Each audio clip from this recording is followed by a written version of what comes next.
What is going on, Swayze gang? In today's video, we are going to be discussing the 6 things that I absolutely love about my 2021 Ford Bronco after owning it for just 3 weeks.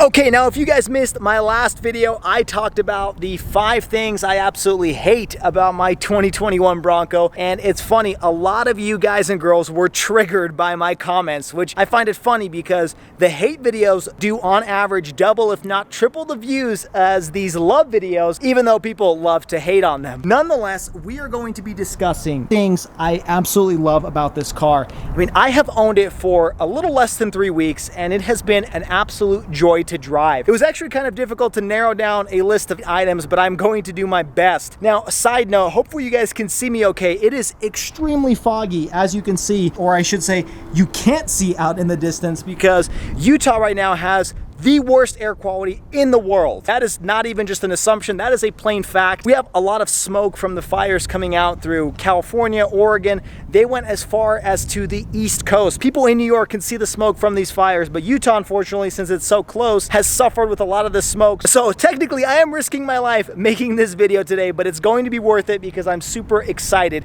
to talk about the list of items that I love about my 2021 Bronco. Okay, for the first thing, let's jump inside and talk about the seats. Okay, now a lot of YouTubers, myself included, have talked about how these seats on the Bronco are just overall much more comfortable than the Wrangler. When I did a quick walk around of a pre-production Bronco back in, I want to say June or May, I sat in the vehicle with leather seats and the marine grade vinyl, and both of those vehicles had really comfortable seats. The same applies to the cloth seats in my Big Bend Bronco. Say that 3 times fast. Now, I do want to point out that I believe the leather seats, and my memory might be failing me, are a little bit softer to sit in than the cloth seats, but regardless, these are very comfortable seats to sit in. I could definitely go for a long road trip. I have no problem with the thigh support or the cushioning. I think it's just a really well-made seat and better than that in the Wrangler. Another thing to point out with the seats is the ride height. I really like how the door is positioned where you could easily put your elbow on here as you're resting it on the steering wheel. It just makes for a comfortable ride height where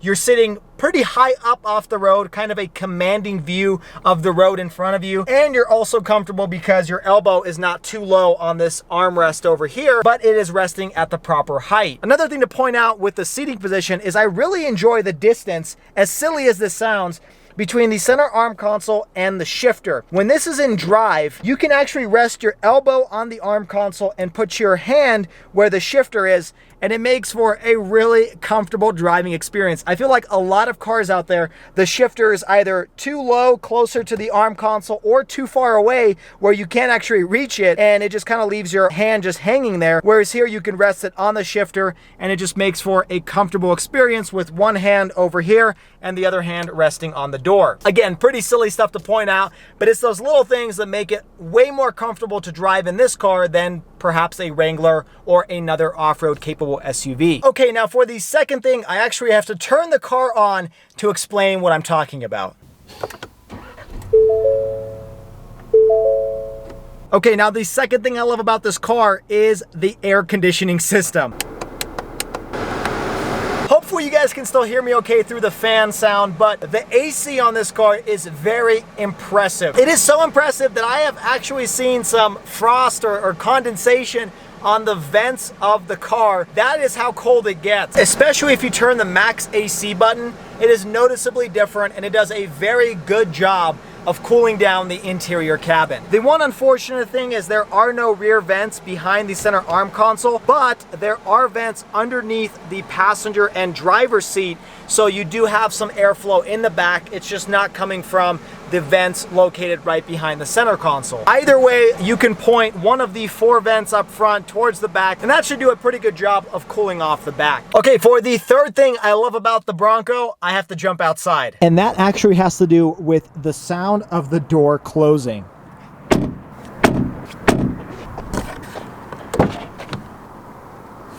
It is such a silly thing to point out, but that is all part of the experience of owning a rugged off-road SUV. Is even the sound of the door closing is rugged, it's strong, it feels like this thing is armored, even though this is made of aluminum. The other thing I really love, expanding on the doors, is the sound that the locks make when you lock the car.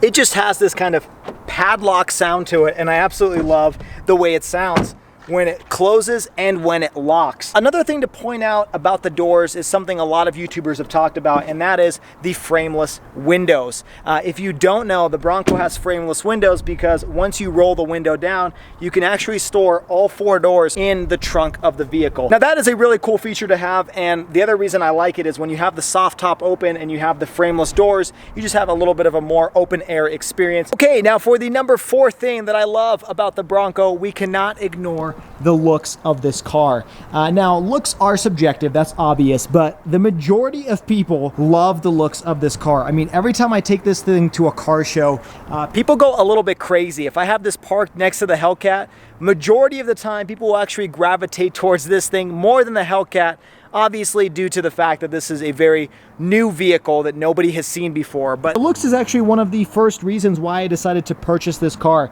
As I'm sure you know, if you are a follower of the channel, I am a sucker for modern retro looks. That is why I love the Challenger so much, is it takes from its roots but evolves it into the modern era. And this does the same to the old 60s Broncos. I mean, the way that the front end actually comes in and curves down, and you have these loops coming on the left and the right side. I'll actually throw up a really cool photo that somebody took at a car show comparing my vehicle to an old 60s Bronco, and you can clearly see the resemblance between the left-hand side, which was the old Bronco, and the new Bronco on the right-hand side, which is this vehicle right here. The way the front grille comes in, even these lights are a modern take of the old Bronco style. And we have to go to the back because even the rear is very similar. I love this line that goes down the body of the car all the way to the back, and these rear taillights actually look very similar to the last 5th gen Bronco. They remind me a lot of that vehicle. And it's just such a cool looking design. You know, obviously they did take some hints from the Wrangler, which is also a really good looking vehicle, but I think they did a phenomenal job with the exterior and interior looks of this car. One thing I wish they had was a roll down window for the hardtop version, but I get that that adds a lot of weight, and that's another thing that can break over time. So I'm totally fine that they didn't add that, but that would have been a cool feature. Other than that, I mean, the side profile, the front, the back, everything is just so well done on this car. The design definitely gets a 10 out of 10 in my opinion, and I think a majority of people think the same because this thing just turns so many heads driving down the road. Now, the same applies for the interior. I really love how they designed it. It has this rugged, cool look to it, but with modern technology. You've got the Bronco stamped in over here on the plastic. Mine's got the nice sandstone contrast with the seats and on the plastic on the door panels and on the dashboard. And overall, it's just got rugged materials throughout. This is a nice rubbery material. Same with the goat modes, very rubbery.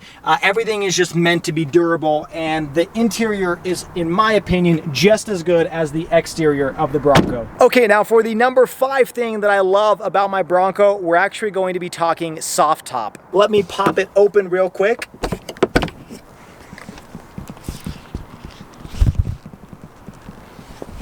And there you have it. Now, I personally would not recommend having the soft top in this type of smoky pollution, but for example purposes, I really do love how they engineered the soft top of this car, as well as the roof design overall. The nice thing about the roof design of the Bronco is you do not have a pillar coming through on the top. So it is a complete open air experience. It's actually pretty cool. I've never been in the back seats with the roof open, but it's just such a beautiful view out into the open. You know, the Wrangler has this large pillar where they actually put the speakers of the car, which separates the front row from the back row, but I think Ford did this amazingly well, where they actually put that pillar behind the rear seats. As you can see on camera, that's where you have your lights and your speakers on the left and the right side. Some people say this does affect the quality of the audio.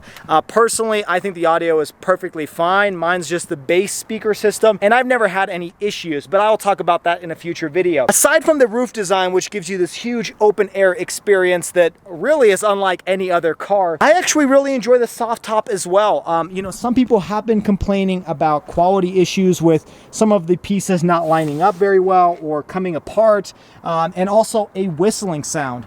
To address the first concern with the pieces not lining up or quality issues, I have had zero problems. I've taken this with a power washer a couple times after getting it dirty on the trails, and I never had any water leak into the car, either from the top or the sides. Never any issues with that or the frameless doors. It's been perfectly sturdy from that aspect. In terms of whistling, now I will say I do sometimes notice a whistling sound inside of the cabin when I'm going a little bit over maybe 45, 50 miles an hour and above. Then I do hear a small whistling. From what I've heard on the forums, that could either be from a gap on the plastic on the side mirrors, or it could be from the seal that you have between the hood and the front grille, and that seal lets air into the engine bay, and that's what causes the whistling sound. I'm not certain what exactly causes the whistling, but it really isn't that bad. It's not obnoxious, it's not overpowering, and I kind of knew what to expect with a car with a soft top. It's not perfect, it's not going to be as good as the hard top when it comes to sound insulation, but at the end of the day, it was quicker to get the soft top than it was the hard top. A lot of people with the hard top orders are waiting until next year, if not the year after, and Ford is facing some issues with the hard top, either creaking in or rattling or causing problems. So that stuff still needs to be worked out, whereas the soft top is a little bit easier and you don't have as many issues, in my opinion. The other thing I love about the soft top, it is very easy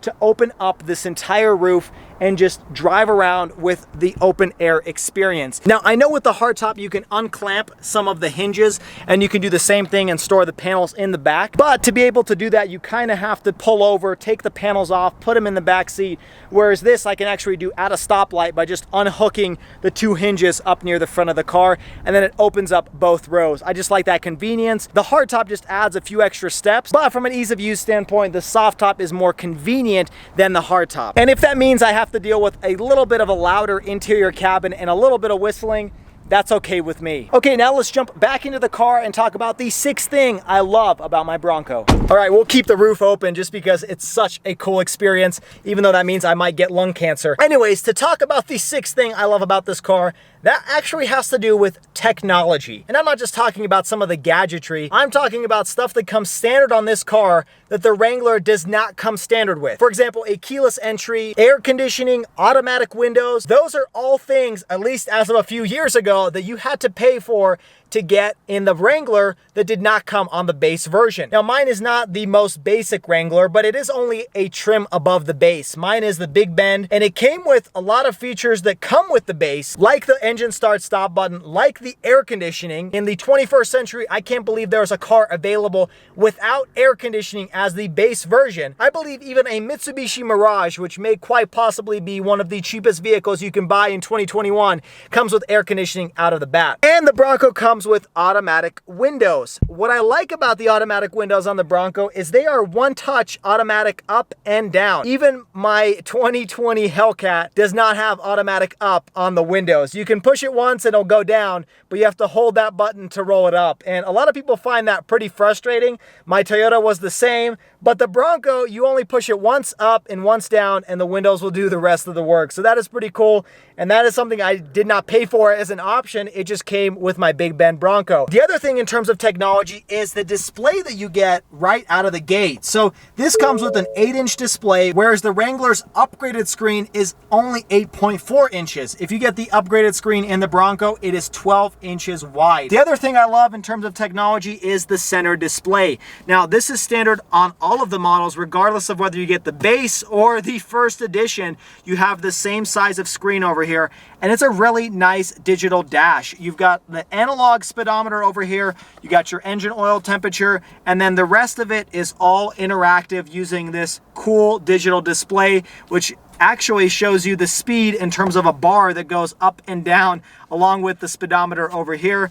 You've got a bunch of different menus that I don't even know where to start. Everything from miles per gallon to tire pressure to the tilt and the angle of your car when you're going off-roading. There's so many menus to learn here and so many cool gadgets. I also want to point out that my particular model comes with some really cool safety features like blind spot monitoring and a lane departure warning system that you can easily turn on and off on the steering wheel. I don't know why more manufacturers don't put this feature on the steering wheel, because sometimes it gets a little bit annoying and it's a lot easier to just push this button on and off than find a button somewhere in the center console. The steering wheel was well laid out with volume buttons. You've got all of the cruise control settings that you could ever need, voice activation, you got Bluetooth audio, you've got dual zone climate control, heated seats. Some vehicles even come with a wireless charging port. I also love the animations that Ford has thrown in on this car. Like you have this cool sunset out somewhere in the wilderness, and then depending on how long you have the car off, when you turn the vehicle back on, you have these rocks that form into the Bronco horse emblem that show up on the screen. Just so much technology that you wouldn't even think you would need in an off-road ready vehicle, but you have available for you. Even at a vehicle with similar MSRP, more than likely the Bronco is going to come with more features than you would find in the Wrangler. All right, well, there you have it, boys and girls. Those were the 6 things that I absolutely love about my 2021 Ford Bronco. There's actually a lot of other things that I love about this car, but for today's video purposes, we'll narrow it down to just 6 things. Make sure you hit that subscribe button if you haven't done so already, because in the next video, I'm going to talk about exactly how much I paid for this car, whether it was over or under MSRP, and exactly how I was able to secure one in just 1 year when a lot of other people are waiting until next year or the year after to take delivery. If you haven't checked me out on Instagram or TikTok at Schwazy_, make sure you do so for some cool photos and videos of this vehicle. And until next time, my friends, stay Schwazy, stay healthy, and have a wonderful day.